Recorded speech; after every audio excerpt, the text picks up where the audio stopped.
ಎಲ್ಲ ರೋಗ ರುಜಿನಗಳನ್ನು ಗುಣಪಡಿಸುವುದಕ್ಕೂ ದೆವ್ವಗಳನ್ನು ಬಿಡಿಸುವುದಕ್ಕೂ ಅವರಿಗೆ ಅಧಿಕಾರವನ್ನು ಕೊಟ್ಟರು.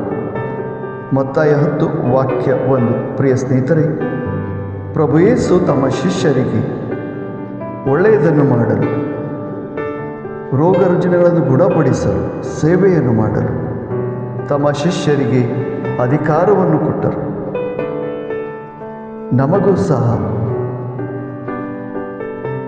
ಒಳ್ಳೆಯದನ್ನು ಮಾಡಲು ಯೇಸು ಸ್ವಾಮಿ ಅಪ್ಪಣೆ ಕೊಡುತ್ತಾರೆ.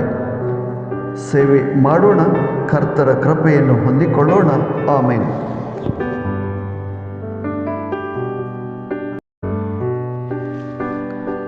पीड़ा शीड़ा गुणकर सो अधिकार तंका नीलो.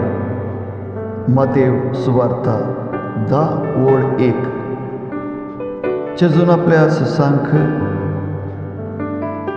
पिडेस्तां गुण करूंक, लोकांची सेवा करूंक अधिकार दिलो. आमकांय तो आपोवणे दिवन आसा. आमी एकामेकाक बरें करूंक, सेवा करूंक ताचे आपोवणे स्वीकार करया आनी ताची कृपा जोडून घेवया. आमीन.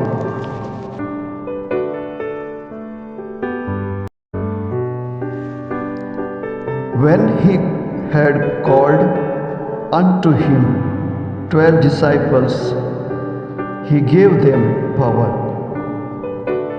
Matthew chapter 10 verse 1. Have a blessed day, my dear friends.